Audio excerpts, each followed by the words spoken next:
ahead and get started. My name is April Millay, and I'm the co-presenter for today's presentation, Accounting 211, the 8-Year Evolution. My co-presenter is Ken Pash. Well, he's actually the main presenter because he's been doing this for a very long time. He's very old. I didn't say that. Nope, didn't say that.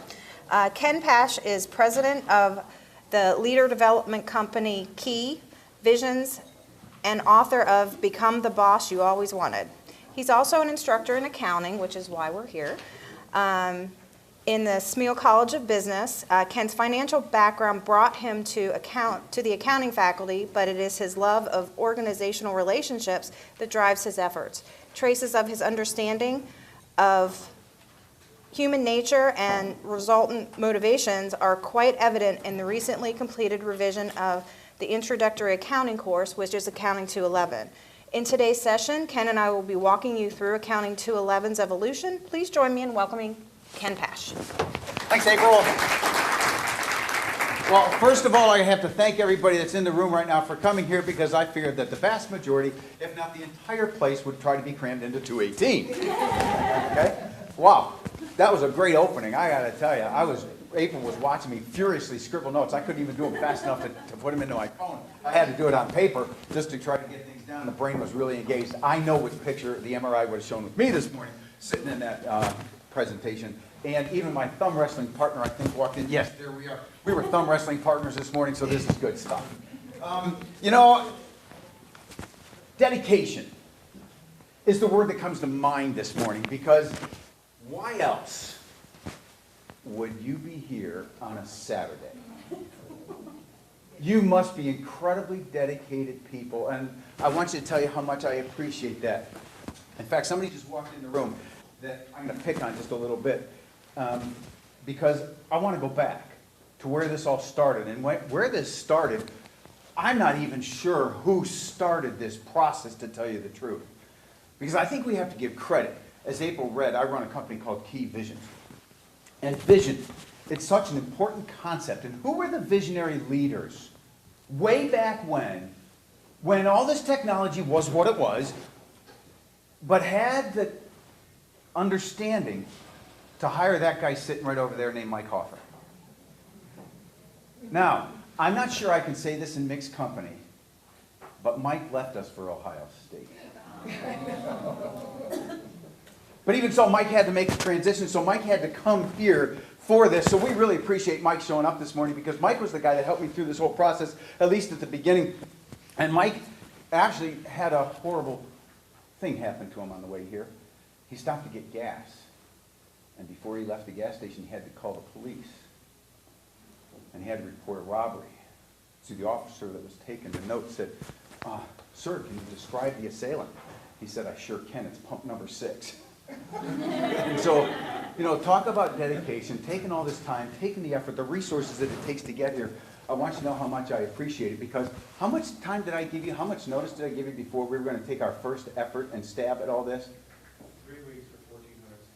Yeah, so no big time. He had all sorts of time to help me prepare. And so then Mike and I delivered the first iteration that we did. We delivered 20,000 angel quizzes to the various students that we had, and he had 3 weeks notice to prepare. So that's the way I work, and then it'll help us understand some other things. But I want to know, why are you here? Why are most of you here? Seriously, what is it that you're here? This is the best conference Penn State has provided for however many years it's been going. It's like the little known secret, but it keeps getting bigger. But It is. the best. I was surprised at the number of people sitting in that room this morning. I really was. Because you know what? April asked me. Mike was wondering, how come you never came when I was here? I said, you never asked me. And so I never really even knew about this, so it's amazing. I wonder how many people don't even know that this exists. Where are some of the other people here? What is it that you, and maybe specifically even here, I don't mean to put you on the spot. Being a better teacher because nowadays if you don't know technology and you can't apply that in your classroom, you lose your students. They're not going to be attentive and nothing. And I think there is a relationship thing because I just told April, when Jane put up that slide and she said that, how many hours do they spend lot. What was baby boomers thinking? What a waste! Get off that stupid thing, get some work done, right? And so it's very difficult for us to go through this process and to relate to our students. And one of the things that I would say that when we go through this is, somebody gave me a little stress relief ball a little while ago, but it is one of the things, and I think it's because of the 20% at the one end of the spectrum of students that I have. Oh my God, God help me.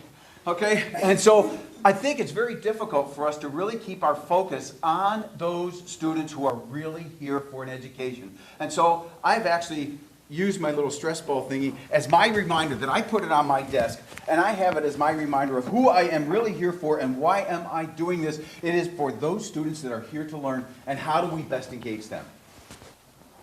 So I want that to be our focus as we go through this morning, is that that's why we're here. Otherwise, it doesn't matter, right? So I'd love to talk to the rest of you about this, but everyone say, Ken, we gotta go. So it is wonderful that you're here. I really appreciate it. Now, for context and perspective, do you know how many students you're really responsible for? Have you ever counted it up? For all of the classes I support? Think about that or a minute. just, yeah. How many students are most people here responsible for? What's a rough number? I know, Mary, you've got a ton of students. How many students do you have in chemistry? In the fall, it's 2,700. 2,700 students. Okay? So we really are talking at that level, because I don't have that many students. I got about 2,000. But how do we engage 2,000 students each year? That's the issue. And so how do we do that? So the Y is really working through this. And here's one of my big problems. I teach accounting to 11. How many people jumped up any morning in their college career and said, oh, I can't wait to take accounting. Oh, it's so much fun. I can't wait to get there. Ginger? Ginger and I are buds, okay? So here's my problem. In the old way, I could only cover one piece of the mandate. Part of my mandate is to ensure, because it is an introductory level course, was to ensure that those students who were contemplating becoming accounting or finance majors were capable of that material, which is why it has always had the name as a, what kind of course? Intro, but? Killer, or yeah, killer words too. Weed out, that's right, we're the weed out course. And so we were trying to weed people out, but a lot of the people we were weeding out didn't need to become accounting and finance majors, but at that point in time, I could only concentrate on the single mandate. And I'm in, for those of you that don't know Penn State, one of the places I teach is, this room right here holds 700 plus students at a time. So it's not like we're becoming good buds and I know their names. So how do we engage these students was the key issue. All right, so when we went through this, I started teaching this course in 2000, roughly thereabouts, and between then and 2003, I got the understanding this can't continue the way it is. It's got to change. The problem is, I only know how to teach. I don't know how to do some of this other stuff, but I knew it had to change. So you go, oh wait, it sucked. Okay, it really did. But it was the only way we had. It was the way that we had at the time, but we had to change the model. And so that was our premise. And here's part of the issue. I knew that when we were engaging students, we were only really talking to those people who were auditory or visual, and that's it. And a lot of people I notice in lectures, they either just talk or they just show slides, so they're only talking to one person. But that had to change, because we had to deal with them. There's an awful lot of students. Anybody know the name Kareem McKenzie? I'm going to pick on Kareem, he's not here. One of the brightest young. Do you know him, Sam? Do you remember him? Did you really? Kareem McKenzie now wears 2 Super Bowl rings for the New York Giants. I was teaching in a classroom where there was a little bit of a platform when I was teaching up for a management organization. And when I stood on top of the platform, Kareem would come up to the class, shoulders about double line, and he'd be eye to eye when I'm on the platform, right? Big, monstrous kid. But guess what? A lot of people thought he was just a dumb jock. Because he doesn't learn the way most of us do. And he learns through this process of kinesthesiology. We have to figure out how we're going to gauge all the other learning styles that are out there. Grease pencils and overheads, 4 exams, and a text that most accounting majors couldn't understand. That was the old way. Oh, it's rough. Glad I didn't have to do it. And so this is what we set out to try to figure out, how can we get a hold of these students and keep them with us and connected through this process? So that was one of our primary goals, and I'll show you what the ultimate goal came in just a little bit. So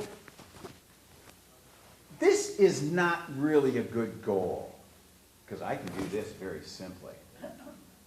Change my assessments, change my grading scales, right?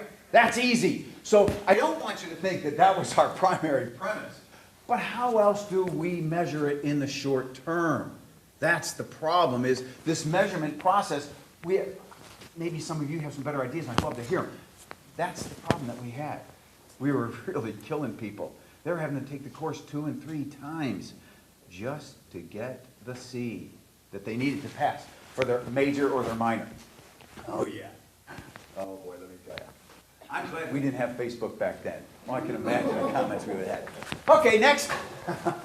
I'm sure you've all seen that. So, to start this, I also want to introduce, now I've got other people in the room that I think I am going to point out and pick on, because as they came to us periodically, and Pat Best was just in here a little bit ago, Wendy, so he was here, and two. So, Mike Hoffer, I've already introduced him. Wendy Mahan was one of our, no, they love these terms, instructional designer, okay? To me, they're all just tech wizards. I mean, they do stuff that's magical, wow. I'm waiting to see them pull out the magic wand, but Wendy Mahan was one of those integral pieces. Then Kid Camp Police came in, and Mark DeLuca along with, no, Mark, you were actually in it with Wendy when you were over at the other place and stuff. And now the person who is my, oh, April, please help me. April Millet, who just introduced you. So I want to talk to you about this, because this is a thing that we have figured out, that we can engage students through this tool called Poll Everywhere. How many people have heard of clickers? How much do clickers cost the students? $40. How much does Poll Everywhere cost students? 0. Go ahead, lady. Okay, so we're having a little Poll Everywhere poll just to see, check a couple of things, because Ken is using Facebook for something in his class, and he's going to get around to talking about that in a little bit, but we just wanted to see if other people in the room are using it.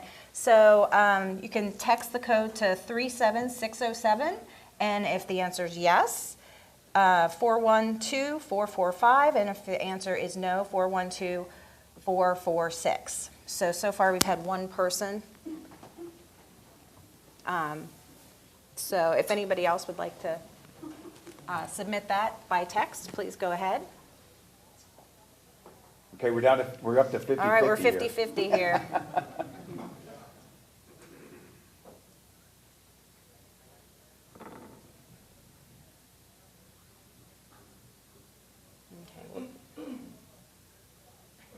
Okay, we're up to 5. 9. Uh-oh, the yeses are losing here.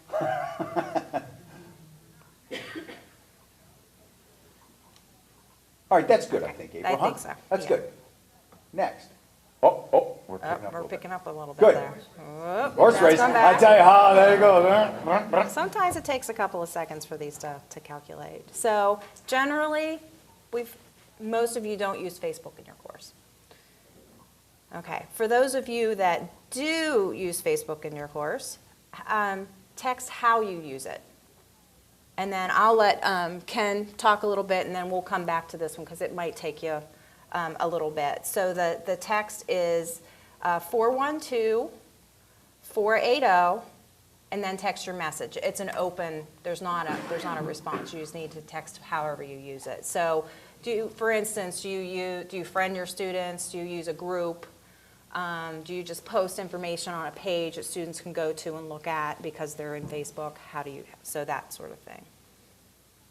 How many people that teach a number of students are stuck answering the same stinking question via email 20, 30, 40 times in a semester? Anybody ever had that process? Yeah, how fun is that? Okay? This is why I highly recommend, if nothing else, you go to Facebook. Guess who's answering the questions now? Not me on email. The other students. It's amazing because we've provided all the information. Either students are too, I was going to use a derogatory term. I won't. I'll hold back. Either students don't want to go through the effort of figuring out where the information is, and they just use me. Well, where is that or what is that? And they just ask me. But there are other students, a number of students, who love to be engaged. Sort of like in the games that Jane was talking about downstairs. They love to be engaged. They love answering these questions, even if they're simple as, when's our next exam?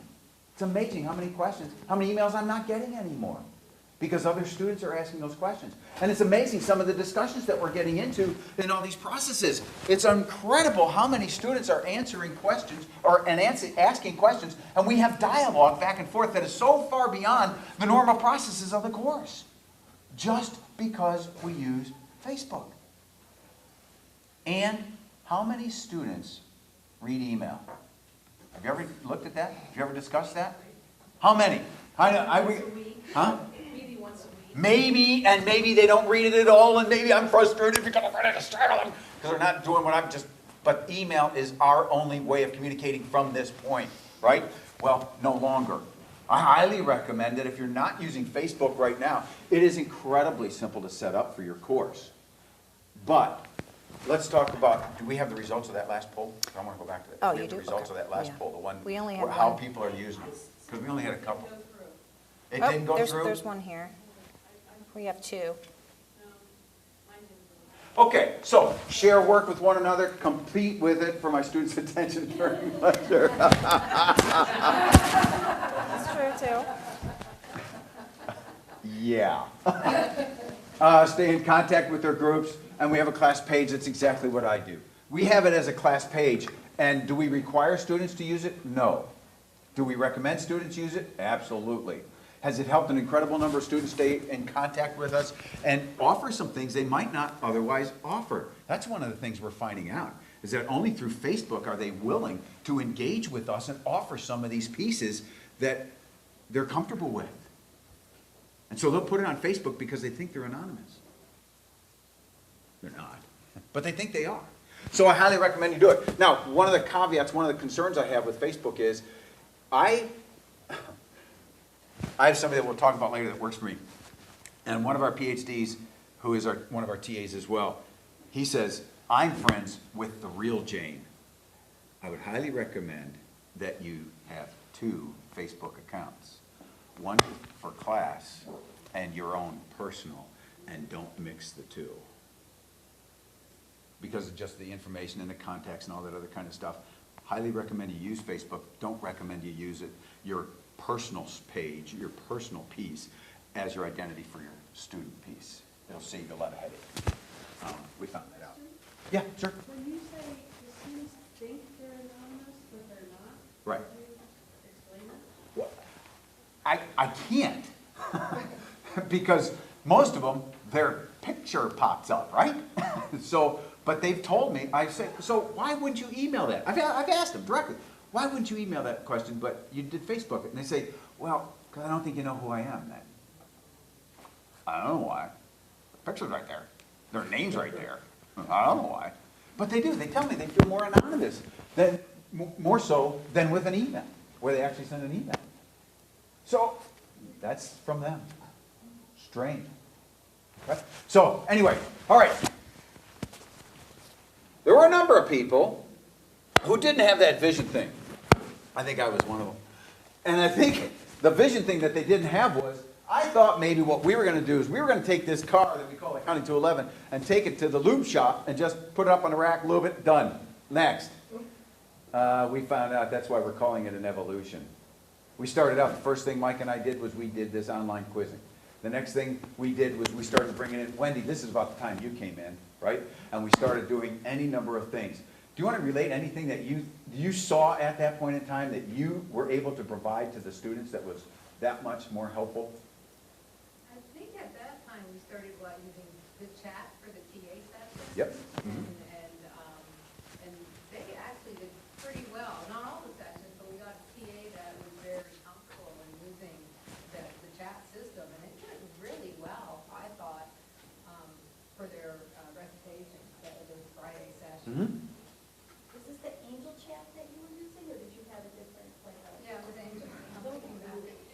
Yeah, and at that point in time, it was, whoa, this is cool, right?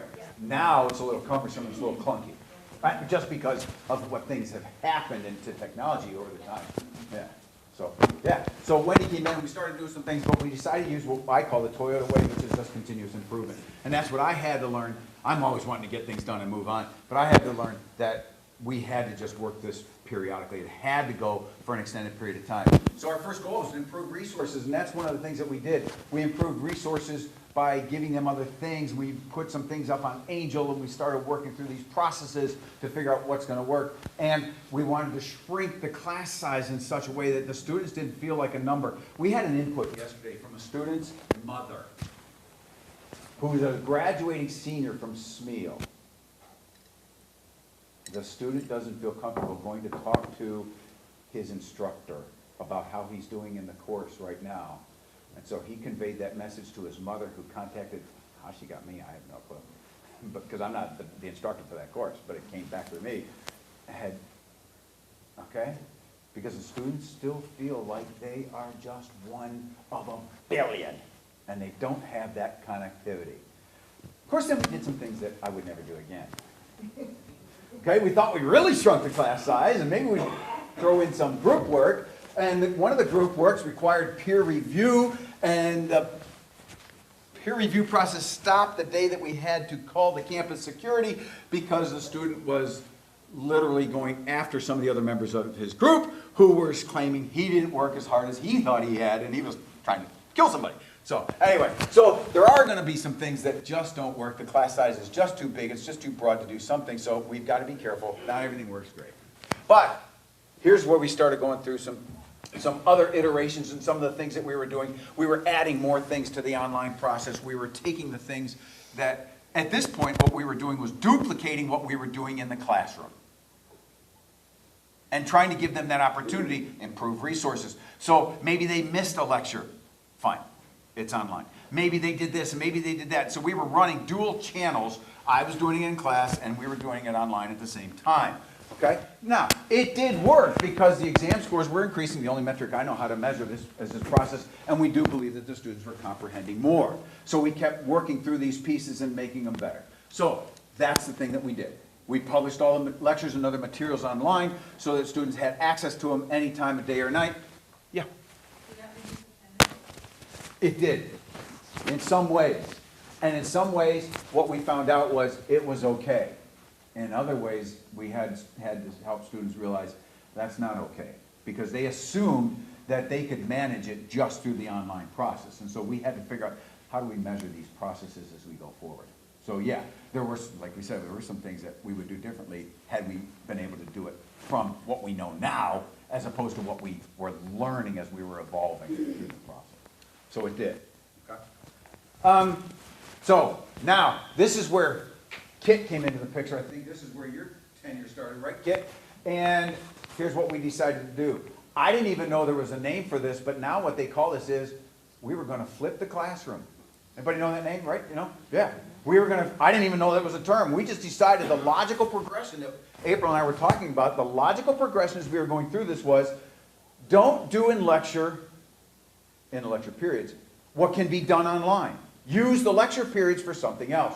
And so that's the process that we work through. And so everything that we do right now, we have one whole segment that is totally online, and there are students, the last time we did the test, before we rolled this out live with everybody, thousands of students, we divided it into the process where, when we developed options, there are students that have no contact with us, and they don't need it. And not all of them are business students. The impression is, oh yeah, that's all the business kids, they get it anyway. We find it's not. We find there are a number of kids that just get it, and they don't need that connection with the faculty. So the attendance is an issue. I have students, now my students that do come to the lecture periods are either at the top end of the scale where they want to get as much as they can, or at the lower end of the scale where, I ain't getting this at all. So, and then we have this, so we do have some similar contact kind of pieces. So we have these options that students can choose. If you go look on the schedule of courses right now and students sign up, they can choose the format that they so desire. And so we've done that from that perspective so that they get to do that relative to what their needs are. Why do you think attendance still goes though? You want to guess the number one reason I figured out why more students come to class than any other reason? They want that interactive and they want that connection. That's number one. Number two, They make this something that's on the test. there's always that paranoia out there that something, he lied to us. He's going to say something in class that he's not doing online. So there's always that paranoia. That's true. And there's probably one more. Interesting. It's engaging. Sometimes they actually like coming to class because it's interesting. Oh, that's Ginger. She likes accounting. You're right. There are that group of people who really love the material and they love the subject and they just love coming to class. There is that group. I think there is probably a social component to it where they like to feel like they are part of a group or a team, even though it's individually oriented, but they do feel like they are part of a group and a team. It's structured. Structure. They got to, if they don't have it on their calendar, I'm gonna fail. Because they don't trust themselves to just do it the way we know is best. They have another process in place. It's that structure. So that's why I still go to class Tuesdays and Thursdays. I don't do the same thing I used to do in class on Tuesdays and Thursdays. So there's a lot more opportunities for students. Frankly, there's less work. They don't think so. They think there's more work. You're making me do this online stuff and I gotta go to class. They don't realize because when they use what we've given them, we're making them path that much straighter. They're not meandering back and forth, bouncing off walls, trying to figure out what to do. When they go to class and use the online, they're structured all the way down the line. They are led to a place that gets them to be successful. Okay, so here's how we're doing. This is the first semester. I can't tell you the number of freshmen that I have in my section this semester. This is supposed to be taken for those going to business school. This is supposed to be taken by students in their first semester of their sophomore year. I've got second semester freshmen, like, I don't know where they're all coming from. And as a group, there are some that should wait, but as a group, it's amazing how well they're doing. And it's not me, it's the online process. Because I do believe, as April and I have discussed, they do have those tools they need to succeed. And so if we give it to them, like when we're focused on the students that really want to learn, they'll use it and they will benefit by it. And they're doing great. Okay? All right, now, how do we go through all this? Well, it's been a long evolutionary process. It really has. And first you have to understand, if you think you can do this by yourself, think again. That partnership has to be an incredible blend of those faculty that are willing to make the investment with the department and college and, I'll say the right words, instructional designers and the multimedia specialists like Mark DeLuca, who is over there, who I haven't talked about yet. Mark is one of these guys that makes it more exciting and engaging, like you were talking about a couple minutes ago, from that perspective that the students get to see things and it flows and it works well and it's all together. So we've got to have this understanding that all these people, the people that are true visionaries in our organizations, have to understand that this is how we succeed through these partnerships. And it's got to be long term. I started thinking about this in 2000. We started doing the work in 2003, and we're still making incredible changes every semester to take what we're learning and make it just that much better. Now, I can't tell you, and this is not one of these kind of things that you can publish an edict and say, this will happen, okay? I can't tell you the number of people who have stymied this process because they don't personally believe in the online educational system and tools, and so they are telling their students, you're gonna fail. When our history says anything but. So this is something that we have to continuously get out there and we have to promote this. This has to be a marketing thing that we go through to make sure that we continue to help people understand why we're doing what we're doing and what has to happen and how it's working. Okay? So real quickly now, we'll go through the process as we've gone through it and where we are. So the first thing we had to do, you might want to talk about this piece because you're probably more integrally linked to where we are right now. You want to talk about what we've done, get everyone on the same page? Well, I just started working on this, when was it, just last semester? Well, In July. July. I started this job in July, and this was one of the first things that was given to me. And I had a little moment of panic because it was like a gigantic course, and all the stuff in the course was great. But I saw some areas for improvement, mainly organizational kind of things. And so in SMEO, we have a blog format that we use for a lot of our content. And so when I started on, Mark and Kit and I were in a meeting, and Kit was like, you know, there's this Accounting 211 course, and a lot of people have worked on it, and now it's yours. And I was like, oh, great. And then she was like, and it needs to be moved over to the blog by such and such a date, which was actually not even supposed to be done yet. She actually gave me more time than I took because I had some time, and I just decided, I talked to Ken, I was kind of doing it all behind the scenes, and so then I went to Ken and I was like, well, it's kind of done. And he was like, what? You know, and so it was a little shocking That's for not him. exactly what I said. No, it wasn't. I cleaned it up a little bit.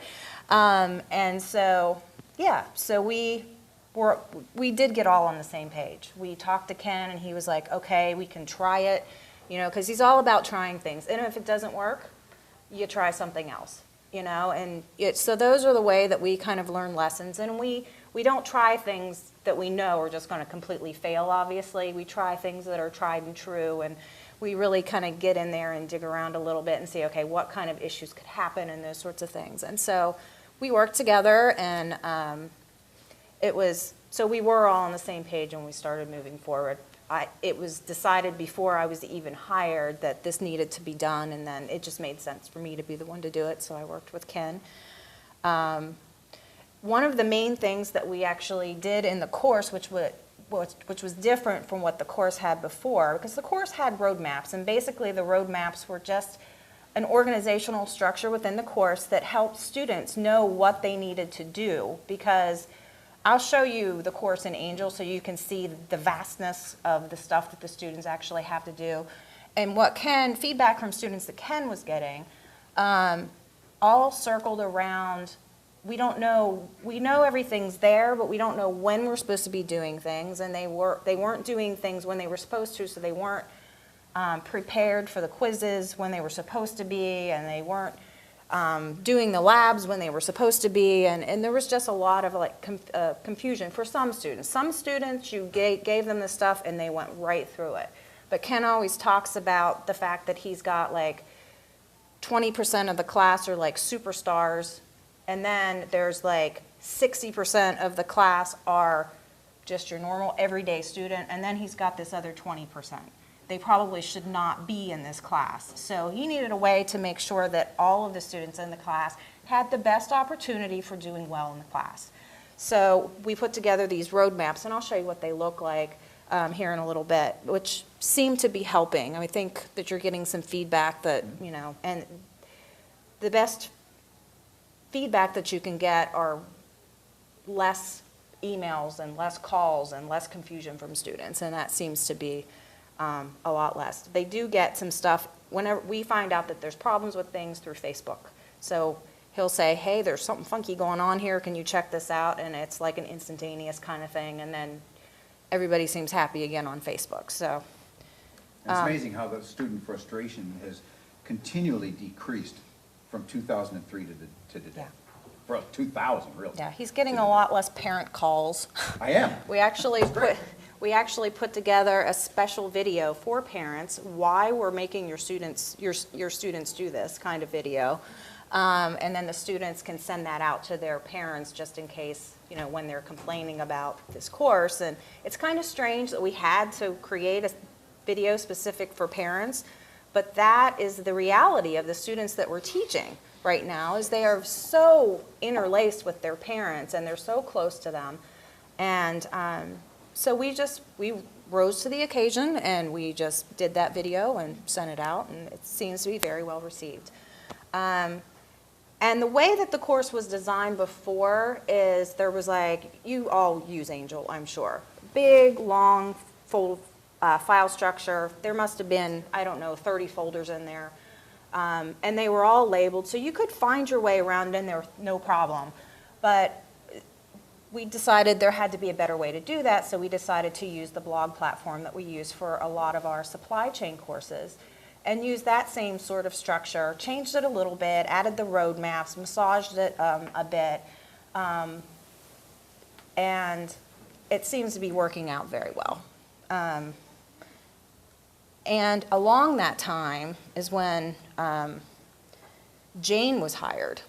Right. So do you want to talk a little bit about Jane, and then you can kind of take off, and I'll show the actual course at the end, so we don't Sure. have to Yeah, jump absolutely. out of the So, presentation. one of the problems that we have is with our students is getting them to recognize, most students think that the problem with accounting is math because it's so much math-based and they can't do math. That's not the problem. The problem with accounting is not math. The problem with accounting is it's a language. How many people know what debit and credit mean? Do you really? What do you think it means? What do you think debit means? Anybody?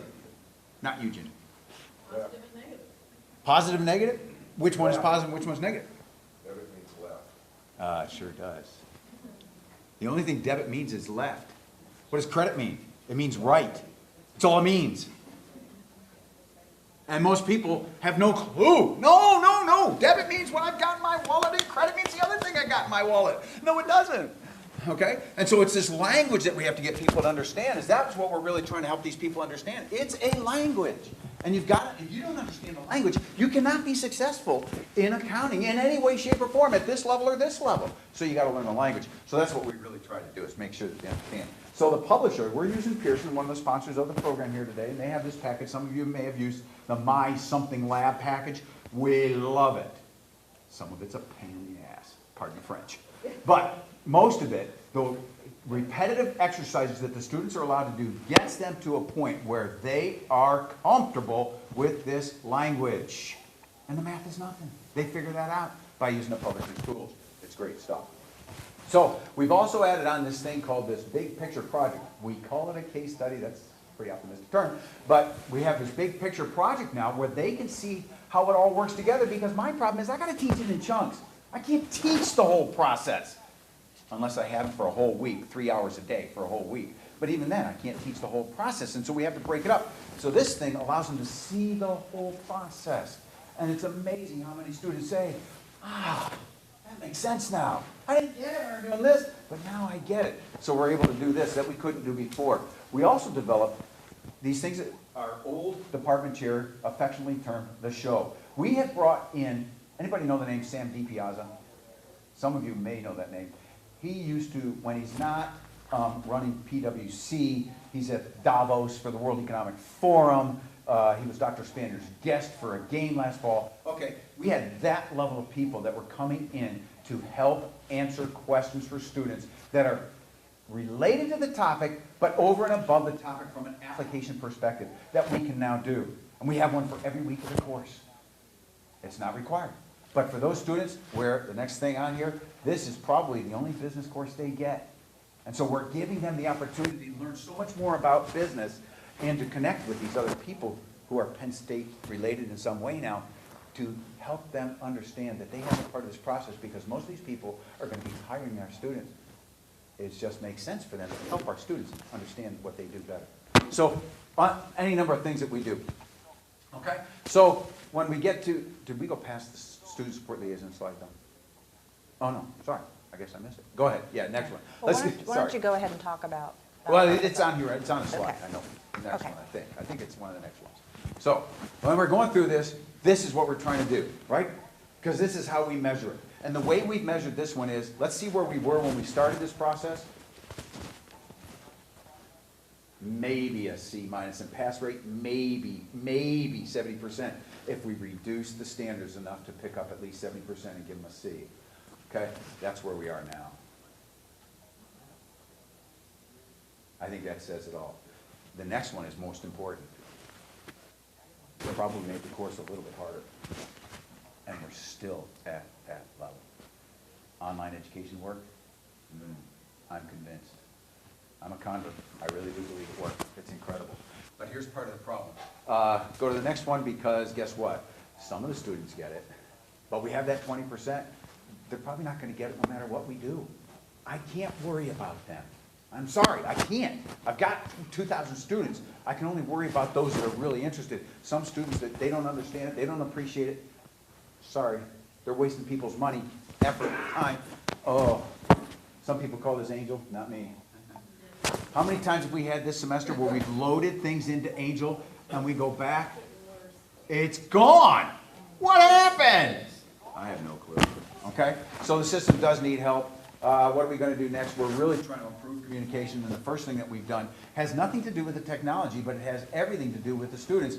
I was actually able to take the information that we've compiled. I have hired a part-time person who is actually what we call our student support liaison.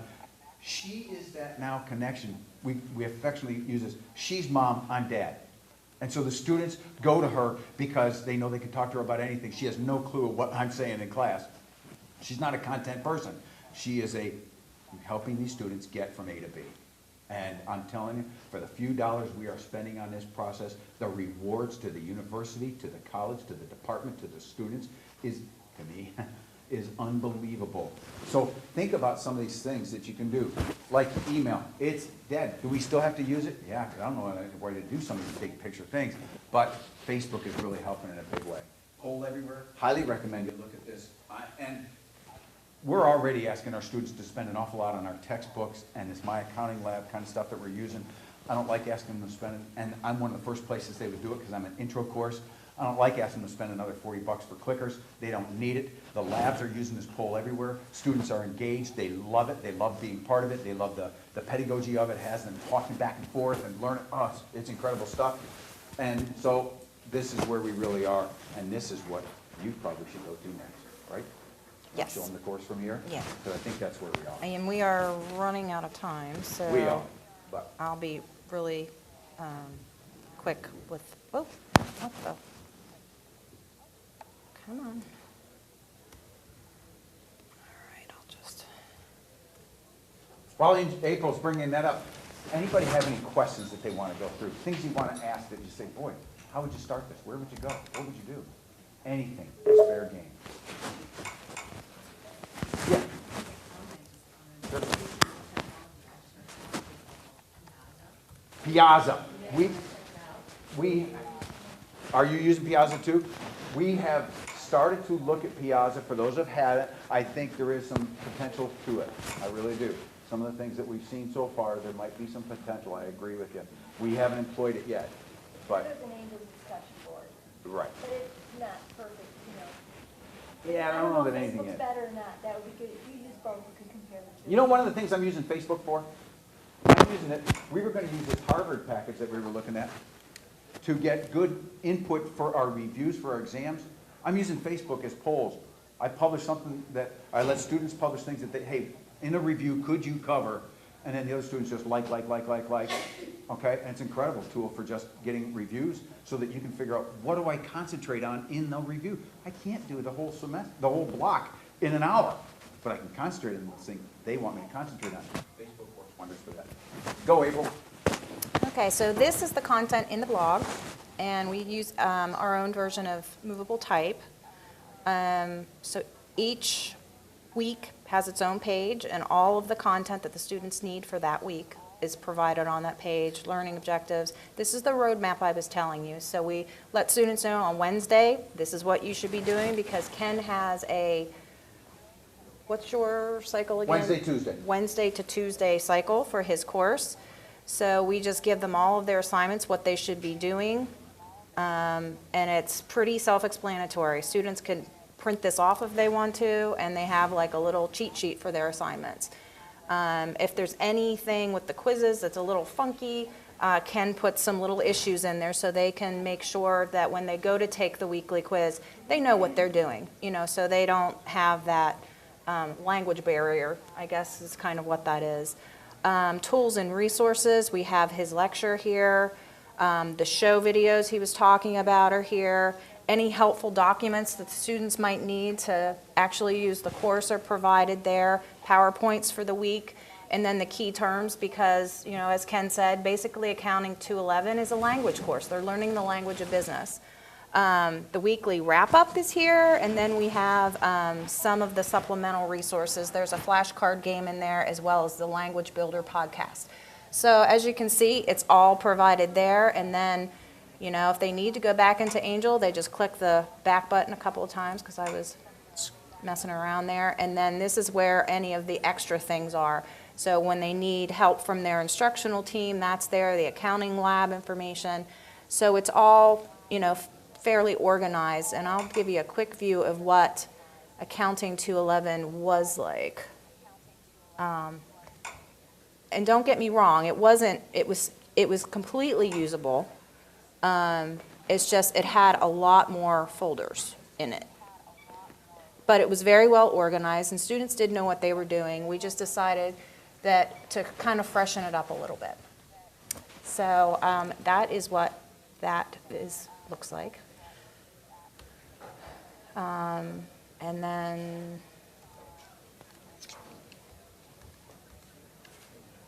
so do you want to We're talk actually about? going to do this to do some comparisons. We're going to go back. I got a guy that's coming in the fall.